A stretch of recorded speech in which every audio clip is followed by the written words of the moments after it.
The following is a presentation of SC State Athletics.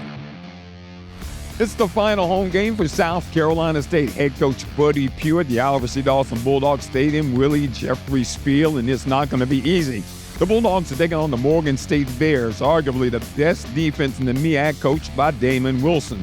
They're led by defensive end Elijah Williams, linebacker Eric Hunter, and safety Jordan Tolles, a transfer from LSU. Now, the Bulldogs count him with the best running back in the conference, and of course, that's Juwan Howard. He lit up Howard last week for 283 yards and 3 touchdowns.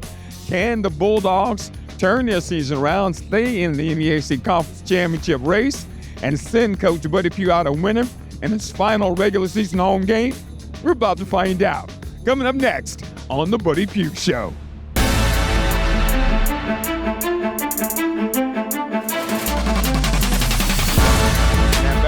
Gives it to Alex on the right side. Alex bounces it outside in the 40, turns the corner into 45, adds the field into Morgan State territory. 25-20, 15-10, 5. Dixon breaks through the 45, 40, 35-30. Johnny Dixon at 25-20, 15-10. Johnny Dixon 5. Touchdown, Johnny Dixon. He keeps it himself. Devontae Smith got wrapped up and gets him on the turf. Coach Pough's senior day.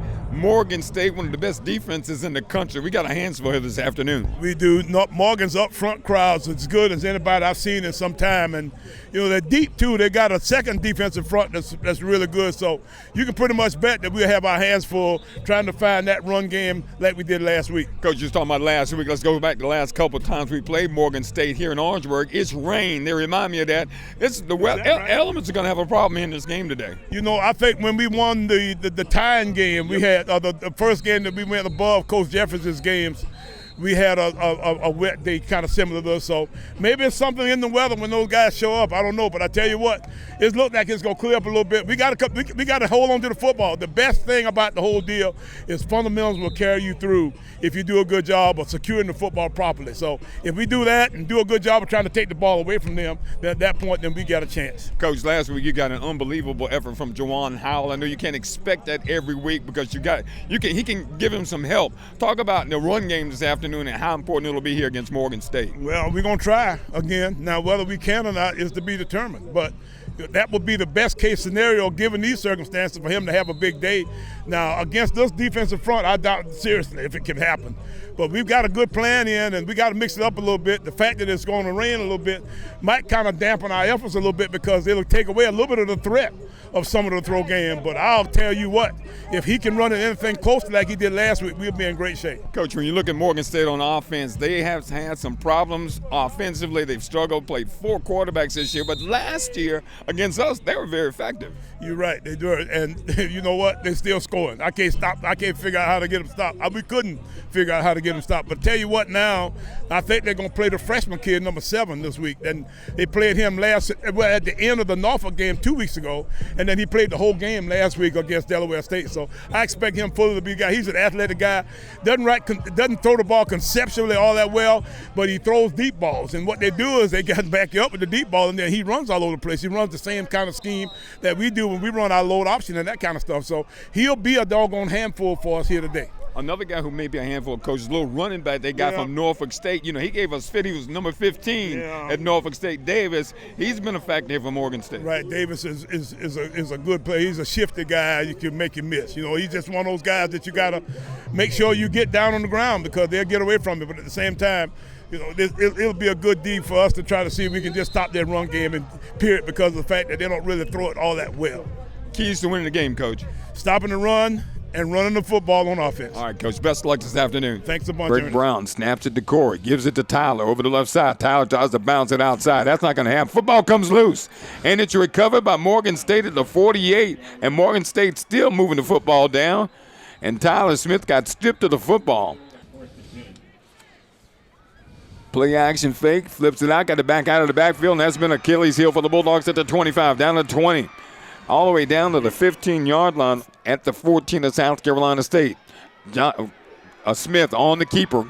Bounces outside at the 5. Smith gets into the end zone for the score. Snap's good. Leary's toe is in it. It is up, and it is no good. It is 6 for Morgan State, nothing for South Carolina State. Bill, that point after could loom big here in Orangeburg.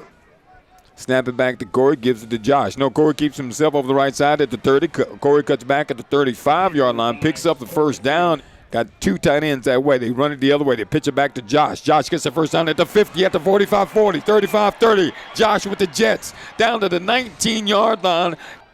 Snap it back to Corey. Corey, pass over the middle. It is Keyshawn Toney into the end zone for the score with 10:25 to go here in the first half. South Carolina State answers Morgan State with a beautiful drive engineered by Corey Fields Jr. Jabriel Johnson in the backfield. Bulldogs on blitz. They snap it back past Smith. Smith goes down, and his feet were in the end zone, but he's going to mark him down at the 1-yard line. Option to the left. They pitch it back to Josh. Josh at the 20. Josh on his feet at the 15. Cuts back at the 10. First down, Bulldogs down at the 10-yard line. Fields settles into the shotgun. Back to pass. Corey looking left. Corey looking, throwing out there. Got a man out there. It is intercepted in the end zone. Back deep will be Richard Bailey. 3:14 to go, and they snap it past the punter. And it's going to be recovered into the end zone by somebody. Well, we have to wait and see. South Carolina State had a shot at it. And there's a flag. I think the Bulldogs come away with it. The Bulldogs say they have it. And with 3:07 to go here in the first half, South Carolina State 14, Morgan State 6. Smith, option to the left. They pitch it back to Davis. Davis in trouble, wrapped up, tackle down for a loss. Back at the 29-yard line. Shotgun snap back to Smith. Smith steps up in the pocket, throws it out there. It is caught at about the 40-yard line. First down for Morgan State. Smith, handoff inside. Jabari Johnson. Johnson breaks free. Johnson at the 35, still on his feet. Tackle down at the 32-yard line. Smith back to pass. Smith in the pocket. Forced. Get out of the pocket. Smith in trouble. Going to be tackled down. Patrick Godbolt back at the 44-yard line. But that's the end of the first half. Our score, South Carolina State 14, Morgan State 6. Bears will begin with possession to begin the second half. All right, Coach, Morgan State, we knew Morgan State had a really good defense, but they came out offensive. They were a freshman quarterback and really moved the football down the field. They did. They had some success early, and that kind of surprised me a little bit, but we got them stopped, and then we turned the football over, which is what really gave them the inspiration to get the ball in the end zone. But at that point, we came back down the field and got it going again. So I was really surprised at them actually getting the football into the end zone as quickly as they did. And I'm talking about having it change in the middle of a battle. You lose Jerome Howell in pregame, Coach, and it really kind of changed the scheme of what you want to do. But fortunately, you have backs to go to. But it was disappointing that Jerome could not play. It was really disappointing, and it's surprising because you don't have time to prepare. If it happens during the week, you got a little bit better idea about what the actual situation is. But you get right at the pregame, you find that you don't have your best guy, then that kind of gets you to a point where you don't necessarily know exactly where to go, that you don't have time to figure it out. So you're trying to find something going on offense. Tyler Smith started the game, did well, lost a fumble. You came back, Josh Shaw came in. And boy, Josh had maybe his biggest game of his career, although he's had some big games. Well, he had his biggest effort. He had the most opportunities that he had all year. So in a case where I thought that he was probably the next best guy, he showed himself to be worthy. The weather was a big factor in the whole deal, too, because it didn't necessarily give us a chance to have the throwing game that we would have liked to have had. And at that point, then, we had to run the football down the throat of an 8- and 9-man front from time to time. And that's tough, but we couldn't throw it out of there. Our quarterback just couldn't find it in a way that was consistently good enough. And then there were times when he had the throw game in place where he threw decent enough balls and we didn't hold on the ball. So a little bit of combination of all the different kinds of what could go wrong, went wrong, kind of a day. Going back to the first half now, what are the things that kind of set you up, which end up being an undoing, and we'll talk about it later on, with special teams? Maxion Cobb for a while kept you in the game, put you in a position for the defense, and that ultimately got you on the board with the special teams. He did. Pinned them deep one time, and we got a chance to get after that punt, and their snapper snapped the ball over their punter's head, and then we got a score out of it. So it was a real good opportunity. Had another opportunity that was very similar. Their punter did do a much better job of getting the football out in a way where our guy couldn't feel it. Richard Bailey, our punt return guy, is really good at fielding the ball and getting the max, getting the very minimum, especially, out of a play as opposed to, him letting the football roll. But they kicked the ball in a way there that got them, a chance to get the football a little bit farther away from the goal line. And then our offense didn't do very much with it. But I thought we had another opportunity to get another situation that would be beneficial to us in the kicking game again. So South Carolina State ends up leading in the end of the first half, 14-6 over Morgan State. We'll take a time out here on the Buddy Pough Show. We'll come back with more after these messages.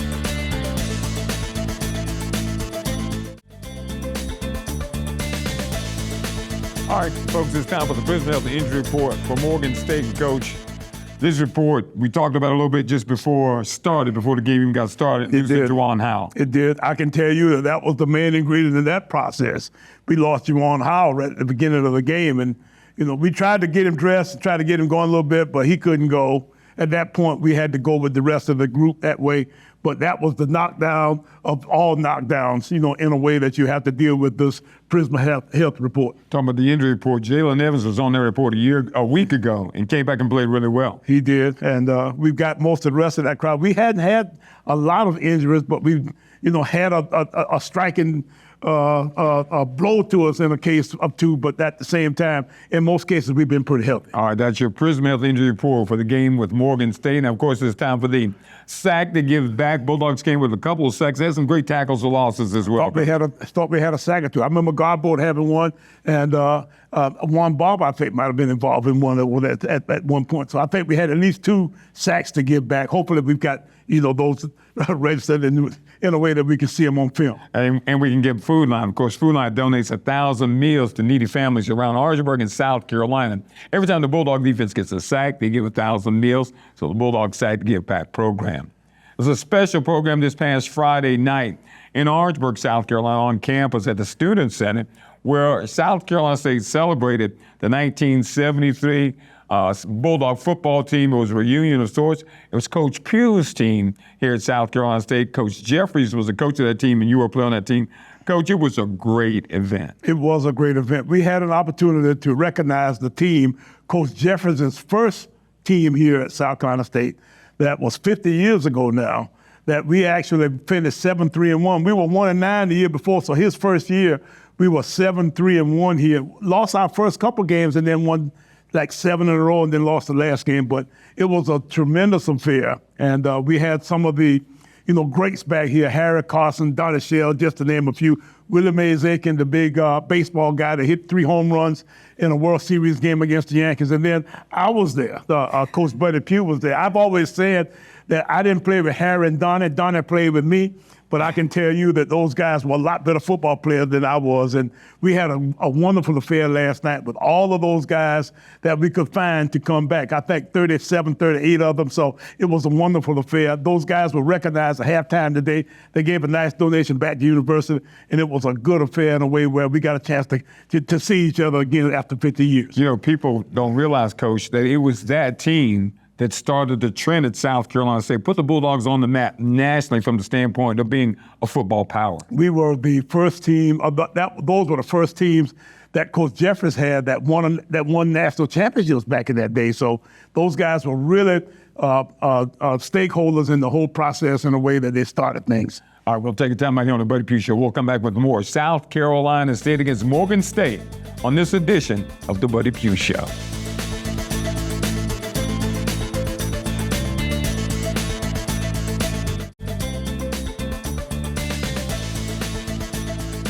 Two Bears are to the left, one's to the right. They give it to JJ over the left side. JJ got away from Jalen Evans, up the field at the 45, at the 40, 35-30, 25-20, 15-10, 5. Touchdown, Morgan State. So with 8:12 to go here in the third quarter, it's a 1-point game. There's a fake punt.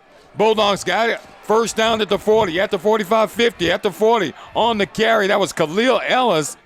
Snap it back to Corey. Give it to Josh. No, throws it out. It is caught. First down. Play action fake to Keyshawn Toney. And a first down for the Bulldogs. Corey takes the snap. End around. To Jordan Smith. Makes a move at the 20. At the 15. Snaps high. Jordan gets it down. Gavin's toe is in it. It is up and it is good. gives the Bulldogs a 17-13 lead. 5 minutes to go here in Orangeburg. Back deep will be number 2, Quincy Hall. It's a squib kick. And on the return up the field for Morgan State, that is number 23 for the Bears. And he's still on his feet, still fighting. Still on his feet at the 50. My goodness, at the 45. Still on his feet at the 20. 15, 10, 5, touchdown. Morgan State just shocked all of South Carolina. So with 4:44 to go, in a matter of 16 seconds, 20 for Morgan State, 17 for South Carolina State. Shotgun snap, Corey, play action fake, Corey. Looking long, throwing it out there. Oh my goodness, intercepted. No one was out there. Corey just went back and let it fly. As the clock runs out, Morgan State gets a win over South Carolina State by a score of 20-17. Coach, we talk about the second half, and of course the first 5 minutes of the second half being the most important time of the football game. Morgan State won the toss, deferred to the second half. They begin with possession, went right down the field with the football. Drove the football right down the field and actually had a chance to maybe get points out of it, but they went on fourth down for like about a 4th and 5 or somewhere in that neck of the woods, and we tackled for like about a 2-3 yard gain, so they didn't make it. At that point, then we went on about the task of seeing if we could get it going again and then drive the football down a little bit back, maybe about a series or two, and then give it back to them. And then they take it for like 2 plays, and the next thing you know, they're in the end zone. So it was an ominous kind of thought process at the beginning of the half. We went to the worst of places there at the end because it was like 2 plays and they scored, and I can tell you it was tight from that point on. Well, speaking of that now, unfortunately for us, we lost the football game, but Coach, there were some plays. It was as if you were going back into the playbook and back into files to find some stuff that happened. There was a 4th down and about 7. We were pretty deep in our territory where you don't generally fake a punt. You fake a punt, and Khalil Ellis makes the longest run of his career. You're right. We had a nice little play that we thought was there, and it was just the right time. We needed to get the football up the field because I could feel the momentum really turning at that point, and we did, and we got one. And we got the football down close to the end zone, but at that time, we didn't score. That would have been the difference in the football game, but we had got that one in because that would have put us up by 2 scores, which would have given a little more cushion. Now, let me go back one more play from that, Coach. After the Khalil Ellis thing, you get down, you come off with 2 plays, the double reverse, I don't know if it's a double reverse pass, and the little play action pass to Keyshawn Toney that got you in field goal range. Well, we had to, at that point, see if we could figure out to capitalize on the fact that we still had the football. That it was one of those deals, but we needed to get another score, another touchdown, actually. We were trying everything we could to find that score, but, it was not to be. We didn't quite find that one touchdown that we needed, but I can tell you that we threw everything at them that we knew to throw at them at that point. And Gavin Zimmerman, of course, hadn't missed a field goal all year long. Gavin's been true. That little group, Caleb Brown, Jordan Smith, the Holden, Gavin Zimmerman, been money all year long. And the guys who blocked the edges for us, too. So those guys have done a nice job, and if we send him out there, we pretty much know that he's going to score. At that point, we were up by 4. Bulldogs eventually go down to defeat on the final play of the game, or not final play of the game, but that kickoff return for a touchdown by Jordan Tolles, that was the death toll for South Carolina State. The next play after the field goal to go up 4 points, we kick off to them, and they tell me he broke 5, maybe even 6 tackles on the way to the end zone, and it was one of those kind of things where we just couldn't seem to get him on the ground. And from there, we come back and get the football with about 5 minutes to go in the game, and on the very first play, we call a deep ball, and of course, Corey throws it down trying to find a post ball and overthrows it a little bit, and they intercept it, and we never get the football back. So from that point on, the game was pretty much done. That was where it ended on Saturday. Bulldogs losing a disappointing one to Morgan State by a score of 20-17. We'll take a time out here on the Buddy Pough Show. We'll come back and tell you what's up next for your South Carolina State Bulldogs.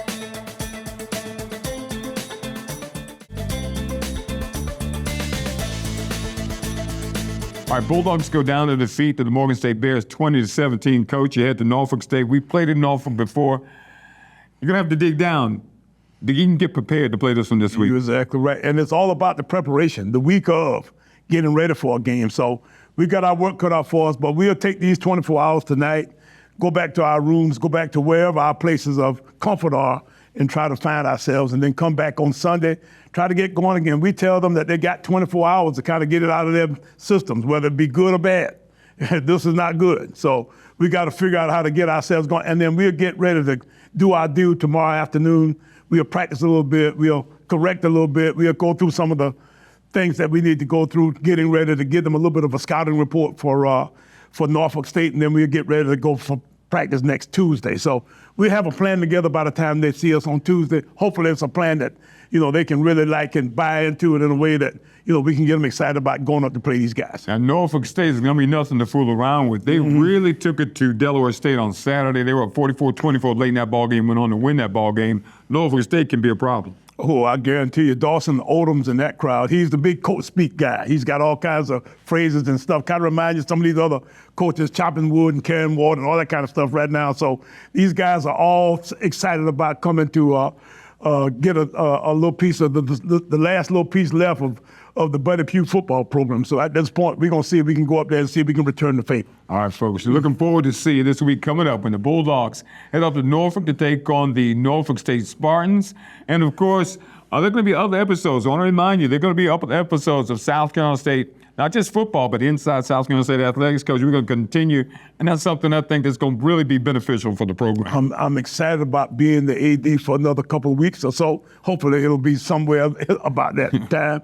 But we'll have some other shows for some of our other sports and for our overall athletics program as a whole. So I look forward to seeing what we can talk about as far as the South Carolina State athletics program. For that, we'll see you next week, folks, in Norfolk, Virginia, and next week right here on Watch Fox 57 on the Buddy Pough Show.